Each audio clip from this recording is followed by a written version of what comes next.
Hello everyone, welcome to my channel Core Mathematics.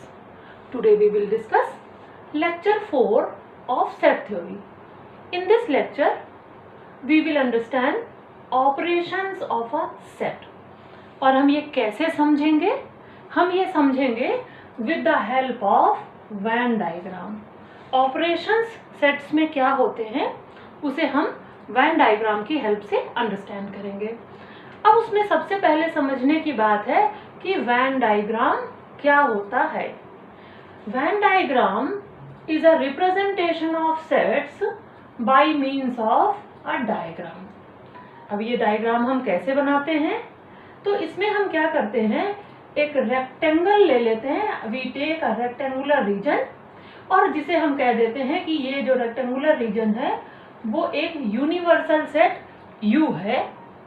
और जो हमारे पास सेट्स होते हैं जैसे ए बी या सी, जितने भी सेट्स होते हैं वो इस यू के अंदर सर्कुलर रीजन में लिख दिए जाते हैं. जो भी होते हैं, जिस तरीके से भी होते हैं. सपोज ए हमारे पास एक सेट है तो हम उसे इस यूनिवर्सल सेट के अंदर सर्कुलर रीजन में लिख देते हैं. ठीक है, तो हम जो भी आगे ऑपरेशन समझेंगे, यूनियन ऑफ अ सेट या इंटरसेक्शन ऑफ अ सेट, हम वो इसी तरह के एक वेन डायग्राम की हेल्प से समझेंगे. ठीक है, अब आता है union of a set. Union of a set क्या होता है? यूनियन ऑफ अ सेट का मतलब होता है कि अगर कोई element x A union B में है तो इसका मतलब हुआ वो x एलिमेंट या तो A में हो सकता है या B में हो सकता है या दोनों में भी हो सकता है. अगर X A में है या B में है या दोनों में है तो वो यूनियन में जरूर होता है. देखिए कैसे. हमारे पास ये एक मैंने आपको दिखाया था, ये वेन डायग्राम है. ये एक यूनिवर्सल सेट U है क्योंकि हमें मालूम है कोई भी सेट जितने भी प्रेजेंट होते हैं इस वर्ड में जो हम बना सकते हैं वो सारे के सारे यूनिवर्सल सेट के अंदर होते हैं, क्योंकि हर सेट यूनिवर्सल सेट का सबसेट होता है. तो इसलिए जो ए यूनियन बी है ये भी यूनिवर्सल सेट के अंदर होगा. ठीक है, तो अब देखिए हम बात कर रहे हैं एक एलिमेंट x की, तो वो A में भी हो सकता है और B में भी हो सकता है या किसी एक में हो सकता है या दोनों में हो सकता है. ठीक है, तो हम कैसे रिप्रेजेंट करेंगे इसे वेन डायग्राम से? देखिए ये मैंने बनाया दूसरा सेट B क्योंकि सेट A पहले से यहाँ बना हुआ था. अब ये जो रीजन है जो सर्कल्स के अंदर का है, देखिए मैं इस रीजन को शेड कर रही हूँ. ये जो रीजन है जिसमें भी A का कुछ भी पार्ट या B का कुछ भी पार्ट है रीजन में, वो सारा का सारा A यूनियन B में आ जाता है. इन सर्कल से बाहर नहीं जाएगा. इस रीजन को जो कि शेडेड रीजन है उसे हम कहते हैं A union B. All full shaded region is called A union B. This overall region, ये पूरा रीजन जो यहाँ से यहाँ तक है, ये पूरा रीजन, इसे हम कहते हैं A यूनियन B. चलिए अब हम इसे एक एग्जाम्पल से अंडरस्टैंड करेंगे. I am taking an example. Let us suppose A is 2, 3, 5 and 7 और एक दूसरा सेट हमारे पास है B जो कि हमें दिया गया है 1, 2, 4 and 8. ठीक है, अब हमें इसका क्या निकालना है, हम क्या समझ रहे हैं, यूनियन ऑफ अ सेट. तो मैं लिखूंगी A यूनियन B. ठीक है, चलिए हम सबसे पहला एलिमेंट और सबसे छोटा एलिमेंट देखते हैं 1.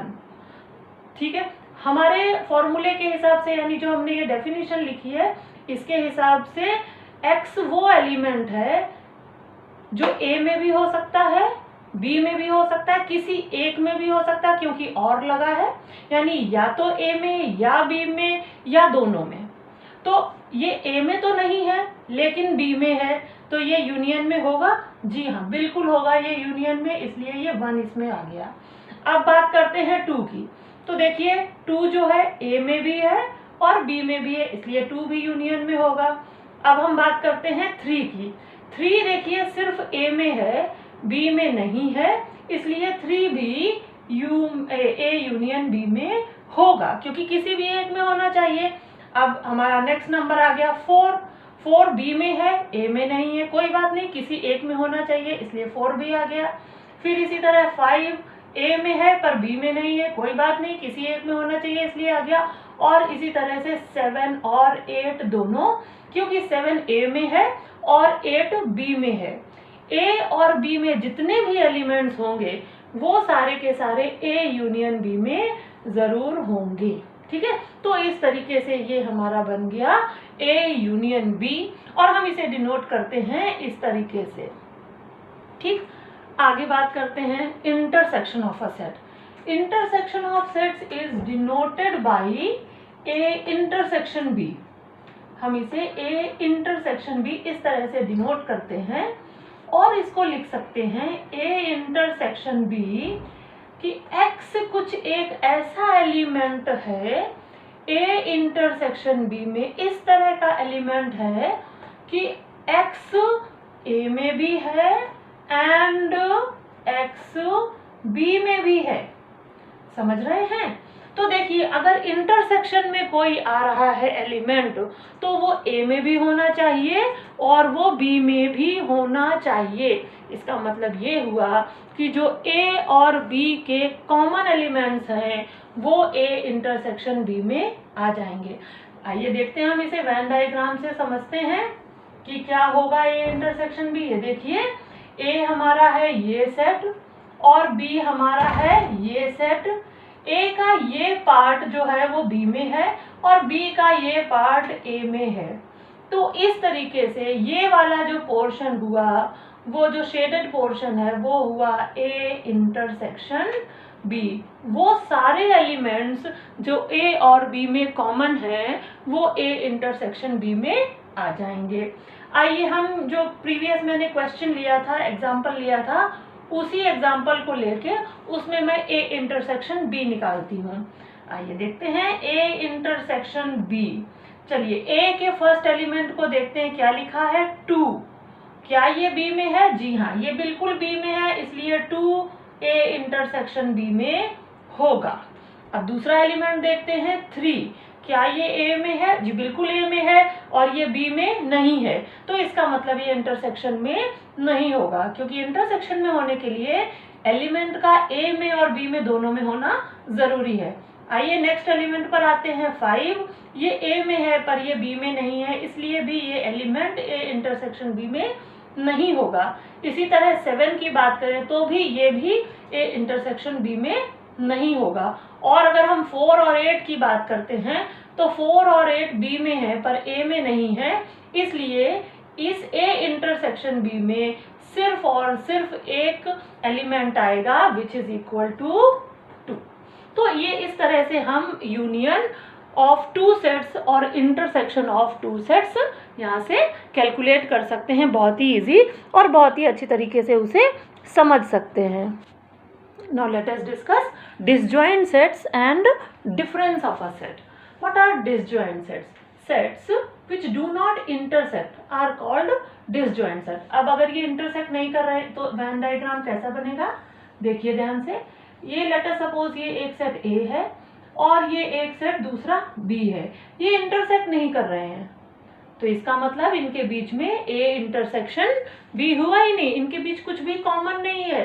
तो हम आगे भी लिख सकते हैं that A intersection B is a null set. अगर ये एक नल सेट है तो जो हमारे दो सेट्स हैं ए और बी वो डिसजॉइंट सेट्स होंगे और उनके बीच में कुछ भी कॉमन नहीं होगा। इसका मतलब हम कह सकते हैं कि अगर दो सेट्स जिनका कोई भी एलिमेंट कॉमन एलिमेंट नहीं है तो ऐसे दो सेट्स को हम डिसजॉइंट सेट कहते हैं। अब बात करते हैं डिफरेंस ऑफ अ सेट। ये कैसे डिनोट किया जाता है? ये डिनोट किया जाता है या तो a माइनस बी से या b माइनस a। इसका मतलब a में से b हटा दिया तो जो डिफरेंस आ गया और b में से a हटा दिया, ठीक है। इसका मतलब क्या होता है? इसका मतलब हुआ कि a minus B is a set जिसमें एक एलिमेंट x है जो कि A में है पर B में नहीं है, ठीक है, which is in A but not in B। देखिए कैसे बनेगा। तो लेट अस सपोज हमारे पास ये वेन डायग्राम है, मेरे पास ये एक सेट A है और ये एक सेट B है। अब देखिए ये जो कॉमन पार्ट है वो तो B में भी है और A में भी है, ठीक है, लेकिन ये जो रेस्ट पार्ट है, अगर मैं इस कॉमन पार्ट को हटा दूं, ये जो कॉमन पार्ट है ये तो दोनों में है, लेकिन इस कॉमन पार्ट को हटा दूं तो ये जो शेडेड रीजन है वो सिर्फ A में है। इस शेडेड रीजन में जितने भी एलिमेंट्स हैं वो सिर्फ A में हैं, वो B में नहीं है। तो इस पार्ट को हम कहते हैं A माइनस B, ठीक है। सिमिलरली अगर हम B का उधर वाले पार्ट को शेडेड कर दें तो हम लिख सकते हैं B माइनस A। इसको हम एक और एग्जाम्पल से भी समझने की कोशिश करेंगे। Let us take an example. I am taking an example. Let us suppose I have a set A x such that x belongs to n, मतलब n x जो है वो एक नेचुरल नंबर है and is a factor of 6 और 6 का factor है, ठीक है। चलो बनाते हैं फिर इस सेट को, देखो कैसे बनेगा। नेचुरल नंबर है इसका मतलब 1 2 3 एंड सो ऑन होगा और वो 6 का फैक्टर है, तो 6 के फैक्टर्स करें, क्या मिलेगा 1 2 3 एंड 6। तो 6 के फैक्टर क्या होंगे 1 2 3 एंड 6, क्योंकि 1 भी देखिए 6 को डिवाइड करता है, 2 भी 6 को डिवाइड करता है, 3 भी 6 को डिवाइड करता है और 6 भी 6 को डिवाइड करता है। अब मैं एक दूसरा सेट ले रही हूँ B। वो सेट इस तरीके से है दैट x उसमें एक एलिमेंट है, वो भी नेचुरल नंबर है and is a factor of 8, और वो जो सेट B है उसमें जितने भी एलिमेंट्स हैं वो 8 को फैक्टर्स हैं, ठीक है। तो यानी 8 को डिवाइड करते हैं तो कौन कौन से हो गए, तो B कौन सा सेट हो गया, B सेट हो गया हमारा 1 2 4 एंड 8, ठीक है। अब अगर हमें A माइनस B, इसका मतलब difference of a set A minus B निकालना है, तो कैसे देखेंगे, चलो हम इसको वेन डायग्राम से भी करके देखते हैं और नॉर्मल तरीके से भी करके देखते हैं। देखिए हमारे पास एक सेट A है और एक सेट B है, इसमें कॉमन एलिमेंट कौन सा है 1 और 2, A में भी 1 और 2 है और B में भी 1 और 2 है, तो ये 1 और 2 को तो मैं कॉमन एरिया में लिख दूंगी। बाकी बचे एलिमेंट्स कौन से हैं, ये हो गया जो A में है वो बचे हुए हैं 3 और 6। अगर मैं इसे कहूँ कि ये A सेट है और ये B सेट है तो 1 2 तो कॉमन एरिया में आ गए, B में कौन से एलिमेंट्स बच गए 4 एंड 8। अगर मैं A में से B वाला पार्ट हटा दूं, इसका मतलब ये शेडेड रीजन हटा दूं, तो क्या बचेंगे, कौन कौन से एलिमेंट्स बचेंगे, सिर्फ 3 और 6 जो कि A में तो हैं पर B में नहीं है। आप देख सकते हैं हमें वो एलिमेंट्स चाहिए जो A में तो हों पर B में ना हो, तो 3 और 6 A में हैं पर B में नहीं है, इसलिए A माइनस B हो गया 3 एंड 6। इसी तरीके से हम B माइनस A निकाल सकते हैं और B माइनस A हो जाएगा 4 एंड 8, क्योंकि आप ध्यान से देखिए 4 और 8, अब हम क्या कर रहे हैं, हम B में से A को हटा रहे हैं, यानी B के एलिमेंट्स में से उन एलिमेंट्स को हटा रहे हैं जो A में भी हैं। तो A में कौन कौन से हैं 1 और 2 है, तो जब B में से A के एलिमेंट्स 1 और 2 को हटा देंगे तो हमें क्या मिलेगा, हमें मिलेगा 4 और 8। तो ये हो गया डिफरेंस ऑफ अ सेट और ये भी डिफरेंस ऑफ अ सेट हो गया, okay. Now understand 2 more sets, out of which one is complementary of a set and another one is symmetric difference of a set. Now what is complementary of a set? Complementary of a set में क्या होता है कि ये उन elements को contain करता है जो U को तो बिलोंग करते हैं पर A को बिलोंग नहीं करते हैं और इसे हम डिनोट करते हैं, इट इज डिनोटेड बाई ए सी और ए डैश ऑल्सो।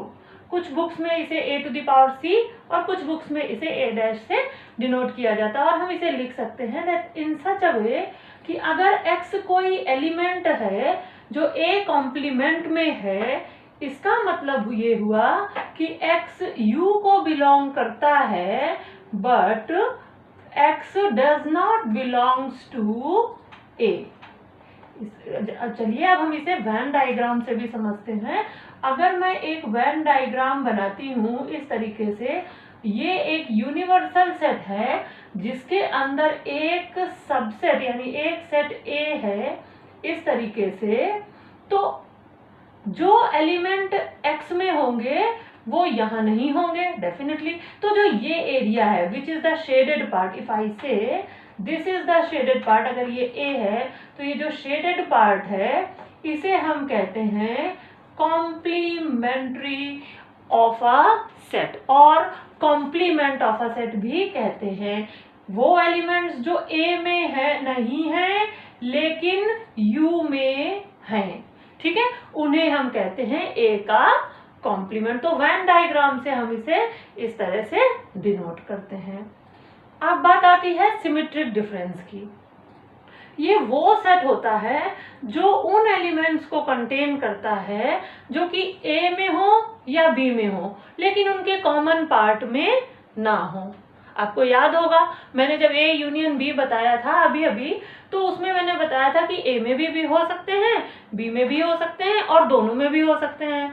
सिमेट्रिक डिफरेंस की खास बात क्या है कि वो जो सिमेट्रिक डिफरेंस जो होता है उसमें जो एलिमेंट होता है, लेट अस सपोज x जो एलिमेंट है उससे हम वो जो है वो A में हो सकता है, B में भी हो सकता है, बट A इंटरसेक्शन B में नहीं हो सकता है। x बिलोंग्स टू A और x belongs to B but x does not belongs to A intersection B। इसका मतलब ये हुआ कि अगर A यूनियन B में से हम A इंटरसेक्शन B वाला पार्ट माइनस कर दें तो हमें A सिमेट्रिक डिफरेंस B मिल जाता है। अभी थोड़ी देर पहले मैंने डिफरेंस की बात की थी A माइनस B और B माइनस A की, जिसे हम रिलेटिव डिफरेंस भी कहते हैं। तो वो हमने की थी सिंपल A सेट में से B सेट को माइनस कर दिया था, लेकिन जो सिमेट्रिक डिफरेंस होता है उसमें हम A यूनियन B में से A इंटरसेक्शन B को माइनस करते हैं और इसे हम दो तरीके से डिनोट कर सकते हैं। एक इस डेल्टा के फॉर्म में डिनोट कर सकते हैं और एक सर्कल में प्लस बनाकर भी इसे हम डिनोट कर सकते हैं। चलिए आइए हम इसको वेन डायग्राम से भी समझते हैं। अगर मैं एक वेन डायग्राम बनाऊं, U ये बन गया, इसमें एक सेट A है और एक दूसरा सेट B है, ये इनका कॉमन पोर्शन है A इंटरसेक्शन B। ये सेट A है, ये सेट B है। A यूनियन B क्या हुआ, सर्कल के अंदर का जितना भी पोर्शन है वो A यूनियन B हो गया। तो ये वाला हो गया A यूनियन B का पार्ट, ठीक है ना, ये भी है A यूनियन B का पार्ट। और ये जो बीच वाला जो इंटरसेक्शन का पार्ट है ये भी A यूनियन B का पार्ट है। A यूनियन B में ये भी आता है, लेकिन जो सिमेट्रिक डिफरेंस जिसकी हम अभी बात कर रहे हैं उसमें ये इंटरसेक्शन वाला पार्ट हम माइनस कर देते हैं। यानी इस पार्ट को छोड़कर जो ये A का सेट है बाकी बचा हुआ और जो सेट B बाकी बचा हुआ है उस सेट को हम सिमेट्रिक डिफरेंस कहते हैं। चलिए इसको हम एक एग्जांपल से भी समझते हैं। लेट अस सपोज मैंने एक सेट A ले लिया जिसमें एलिमेंट है 1 2 3 4 5 6। एक सेट B ले लिया जिसमें एलिमेंट्स हैं 4 5 6 7 8 9, ठीक है। अब मैं क्या करूंगी, मुझे चाहिए इनका सिमेट्रिक डिफरेंस, तो मैं क्या करूंगी, A यूनियन B निकालूंगी। चलो लिखते हैं हम सारे एलिमेंट्स A यूनियन B के कौन कौन से हो जाएंगे।